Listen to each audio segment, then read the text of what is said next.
En el nombre del Padre, y del Hijo, y del Espíritu Santo. Amén.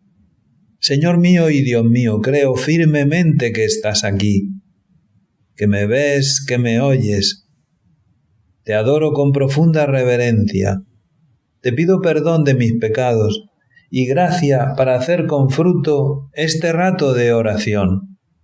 Madre mía Inmaculada, San José mi Padre y Señor, Ángel de mi guarda, interceded por mí.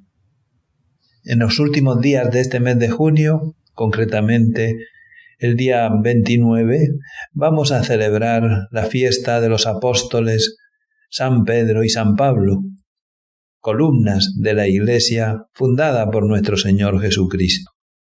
Aprovechemos pues nuestra meditación para pensar lo que es la Iglesia.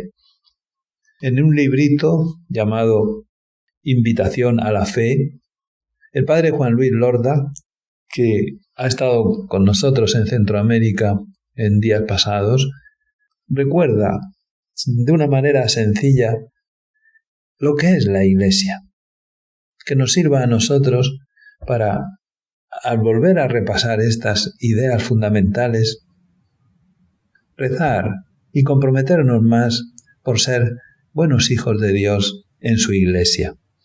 En primer lugar, hay que buscar lo que es la Iglesia en la vida de Jesucristo.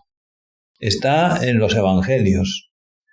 Allí se puede ver que Jesucristo eligió a 12 discípulos, a los que llamó apóstoles. Apóstol significa enviado. Los llamó así porque quería enviarlos a predicar su mensaje sobre el reino de Dios. Tenían que anunciar a todos los hombres, empezando por los israelitas, que había llegado el reino de Dios, y ese reino se vive tratando a Dios como Padre y a todos los hombres como hermanos. Se le agregaron muchos discípulos, unos 150 permanecieron fieles hasta el final y son el inicio histórico de la Iglesia. A todos les mandó a predicar su reino. Id a todos los pueblos para enseñarles el Evangelio, bautizarles, animarles a cambiar de vida y a vivir como cristianos, amando a Dios como Padre y a todos los hombres como hermanos. En la última cena con sus apóstoles, Cristo tomó pan y vino y los consagró como su cuerpo y su sangre y pidió que repitieran esos gestos. Haced esto en memoria mía. Hoy se repite en todas partes del mundo, eso es la misa. También les insistió en que tenían que enseñar su mensaje a todos los hombres y les prometió que Él estaría siempre presente entre los cristianos y que contarían con la ayuda del Espíritu Santo. Aquel primitivo grupo de los 12, reunidos alrededor de Pedro con los demás discípulos, con esa misión y con la ayuda del Espíritu Santo, eso es la Iglesia que fundó Jesucristo. Desde entonces no ha hecho más que extenderse en la geografía del planeta y en el tiempo de la historia. Y poco a poco ha llegado a todas partes. En algunas zonas del Imperio Romano llegó muy pronto. También se extendió enseguida fuera del imperio, Edesa, Armenia, Etiopía. En otras zonas, Escandinavia, países bálticos, América, Lejano Oriente, llegó más tarde. Y hay zonas en el mundo aún donde todavía está llegando. China, la India. Y en otras donde llegó es necesario volver a empezar. Pero la Iglesia no es otra cosa que aquel grupo que Jesucristo reunió alrededor de Pedro y de los 12 apóstoles. Y sigue unida a ese grupo original con la misma fe, el mismo mensaje y la misma misión. La Iglesia de Jesucristo no ha crecido en la historia solo como una influencia cultural o un estilo de vida. Ha crecido como una sociedad de personas unidas fuertemente entre sí y a su origen.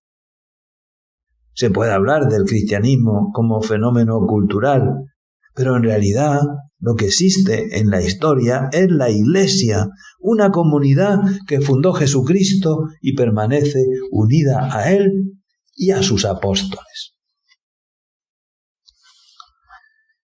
Hemos dicho que la Iglesia está fundada sobre esos mandatos y acciones de Jesucristo. Y tiene como misión transmitir el mensaje de Cristo a todos, celebrar la Eucaristía o la misa y extender la caridad, el amor de unos por otros. Las tres cosas van muy unidas.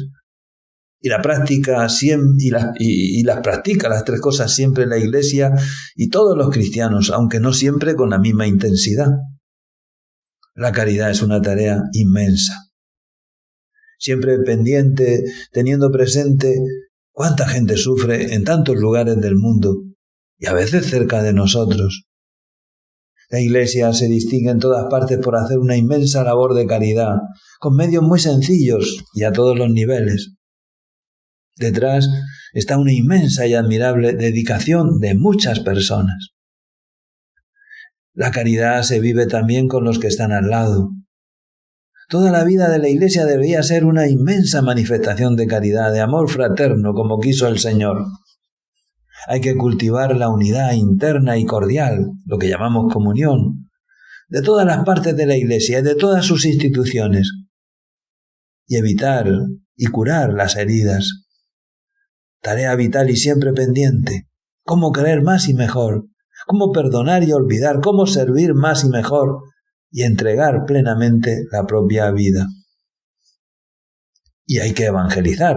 Toda la Iglesia transmite el mensaje de Cristo.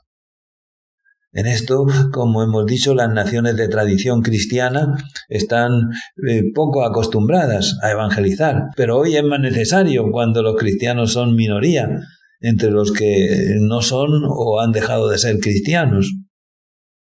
¿Cómo se hace esa evangelización?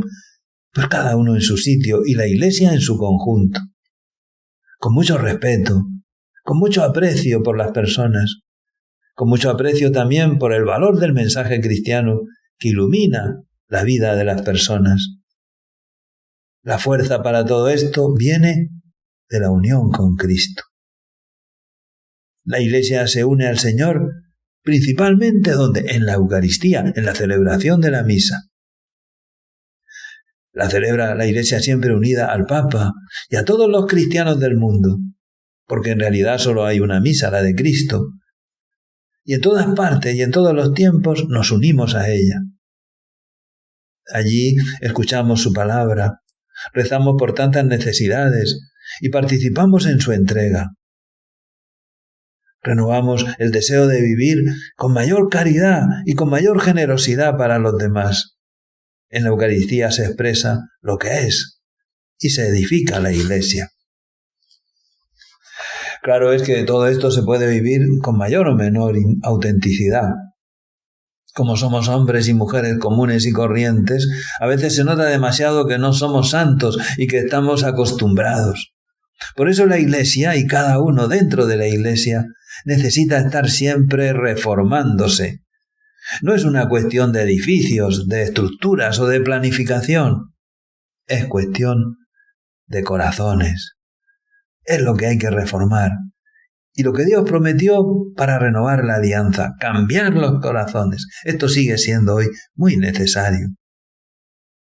A lo profundo del corazón no llegamos nosotros, no somos capaces de cambiarnos realmente. Allí solo llega el Espíritu Santo, que el Señor nos dio para eso, para renovarnos en Él. Por eso, para renovarse, primero hay que querer, y después rezar, y después obedecer a lo que el Espíritu Santo inspira en la oración y en la vida. Te doy gracias, Dios mío, por los buenos propósitos, afectos e inspiraciones que me has comunicado en esta meditación. Te pido ayuda para ponerlos por obra. Madre mía Inmaculada, San José mi Padre y Señor, San Pedro y San Pablo, intercedan por cada uno de nosotros.